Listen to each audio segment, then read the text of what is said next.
Hello students, आज हम देखने वाले हैं धारावाही परिनालिका के कारण चुंबकीय क्षेत्र की तीव्रता। ठीक है, तो धारावाही परिनालिका के कारण यदि चुंबकीय क्षेत्र की तीव्रता देखते हैं तो उसके लिए हम क्या करते हैं, तो कोई एक ऐसा विद्युत रोधी तार को लेते हैं और एक खोखला बेलन में,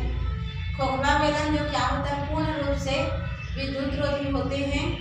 जैसे उसमें इंगस्टान हो गया और ऐसे जैसे चीनी मिट्टी हो गया, इन ऐसे विद्युत रोधी पदार्थ को यूज करके हम एक खोखला बेलन तैयार करते हैं। उस खोखले बेलन में हम तांबे के तार या अन्य तार को क्रमशः एकदम नजदीक नजदीक लपेटते हुए पूर्ण रूप से लपेट देते हैं और उसको चालक की उपस्थिति में लाते हैं। तब उस कंडीशन में वहाँ चुंबकीय क्षेत्र कार्य करने लगते हैं और जो हम लोगों का खोखला बेलन होता है वह एक चुंबक के भांति वर्क करता है जो कि विद्युत रोधी है। अभी उसमें कोई भी प्रकार का विद्युत विसर्जित नहीं हुआ है, वो धातु का कुचालक है और वो विद्युत को विसर्जित नहीं होने देता है। बट यदि हम उस पे चालक के तार को क्रमशः कंटिन्यू एकदम पास लपेट देते हैं और उसमें धारा प्रवाहित करते हैं किसी भी चालक के सापेक्ष, तो उस कंडीशन में वो जो खोखला बेलन जो चीनी मिट्टी का बना रहेगा वह एक दंड चुंबक के भांति कार्य करता है। तो जब वो दंड चुंबक के भांति कार्य करता है तब उसमें चुंबकीय फील्ड उत्पन्न होते हैं। क्या उत्पन्न होते हैं? चुंबकीय फील्ड उत्पन्न होते हैं, चुंबकीय क्षेत्र उत्पन्न होते हैं और उस चुंबकीय क्षेत्र के कंडीशन पर हम इस क्या होते हैं, तो उसी चुंबकीय परिनालिका के कारण जो चुंबक उत्पन्न हो रहा है उस बेलन में, उसी के कारण हम एक परिनालिका मतलब ये बेलन में ये जो है बहुत सारे तांबे के तार को हम एकदम नजदीक में लपेट दिए हैं। फिर लपेटने के बाद जैसे उसमें धातु का विसर्जन किए अर्थात वहां हम चालक दिए तो वो चालक धारा प्रवाह हुआ। तो धारा प्रवाह के साथ ही वो क्या होने लगा, जो चीनी मिट्टी का खोखला बेलन था वो चालकित होने लगा और वहां पर मैग्नेटिक फील्ड उत्पन्न होने लगा। तो उसी को कहते हैं धारावाही परिनालिका के कारण चुंबकीय क्षेत्र की तीव्रता। तो धारावाही परिनालिका लिए ये एक धारावाही परिनालिका है। परिनालिका के रूप में हम लोग ले लिए हैं खोखला बेलन को। उस बेलन में धारावाही जब धारा को प्रवाहित किए सभी तार को लपेट कर, तो वो क्या होने लगा, ये जो तार है वो क्या होने लगा, तो जो चालक के प्रवाह में वो चालकित होने लगा और चालकित होने से ये जो बेलन विद्युत रोधी का था वो उसमें मैग्नेटिक फील्ड उत्पन्न होने लगे और वह एक पूर्ण दंड चुंबक के भांति कार्य करने लगा। जब भी कोई जो बेलन है जो कि खोखला है, विद्युत रोधी है, वो दंड चुंबक के भांति कार्य करता है तो उस कंडीशन में वहाँ जो है दंड चुंबक में जितने ध्रुव पाए जाते हैं वो उपस्थित होने लगते हैं।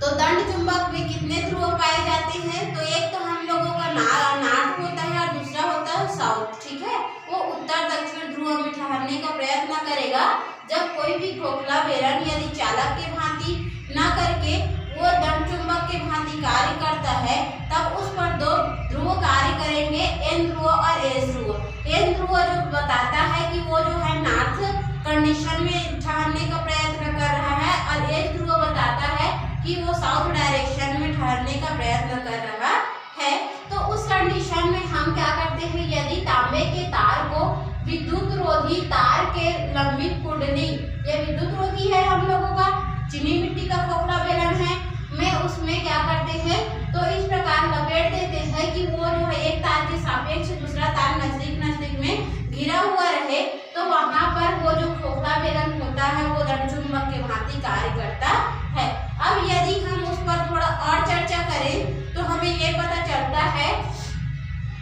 कि जो N और S है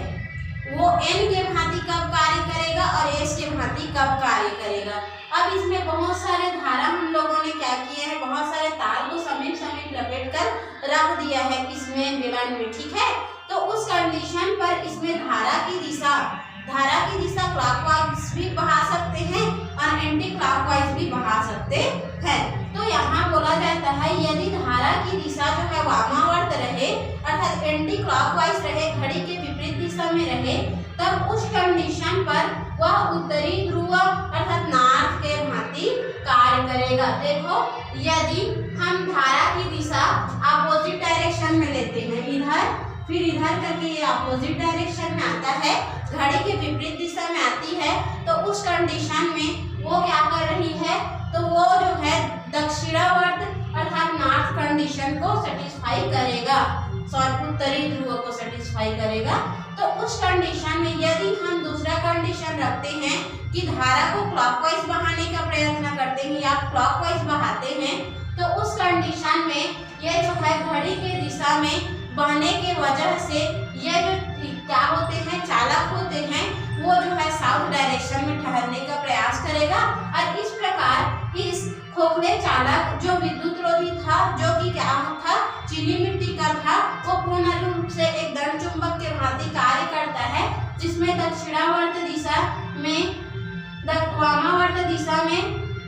धारा बहाने पर हम लोगों को नॉर्थ कंडीशन मिलती है और दक्षिणावर्त दिशा में हमें जो है धारा बहाने पर दक्षिणी ध्रुव अर्थात जो है साउथ कंडीशन प्राप्त हो जाते हैं। ठीक है, तो ये हमने देखा ये धारावाही परिनादिका के कारण उस पर जो पड़ने वाला इफेक्ट है, उस धारावाही परिनादिका में हम मैग्नेटिक फील्ड कैसे प्राप्त कर सकते हैं या हम उस पर चुंबकीय द्विध्रुव आघूर्ण कैसे निकालेंगे। अब देखेंगे उसके आगे डेरिवेशन को कि उस पर किसी भी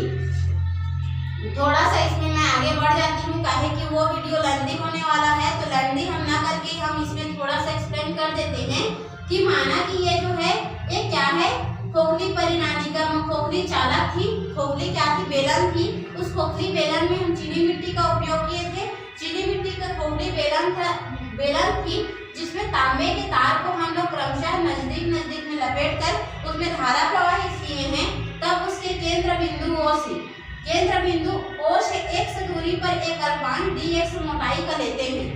ये जो खोखला बेलन है, मान के चलो ये सब तार मान के चलो नहीं है ना, उसको मिटा सकते हो, तो उस कंडीशन पर इसके ध्रुव बिंदु O से x दूरी पर कोई dx अल्पांश लेते हैं और उस कंडीशन पर उस dx अल्पांश के वजह से उसके ध्रुव बिंदु से d दूरी पर कोई बिंदु P है जहां हमें मैग्नेटिक फील्ड प्राप्त हो रही है और वहीं पर इस धारावाही परिनादिका के कारण चुंबकीय क्षेत्र की तीव्रता देखनी है। ठीक है, चूंकि ये जो है एक खोखला बेलन अभी के कंडीशन पर वो खोखला बेलन नहीं है, बिकॉज हमने यहाँ क्या किए हैं, धारा इंसिडेंट कर दिए हैं। इंसिडेंट करने के बाद वो धारा क्या हो रहे हैं, करंट फ्लो हो रहे हैं और जैसे ही उस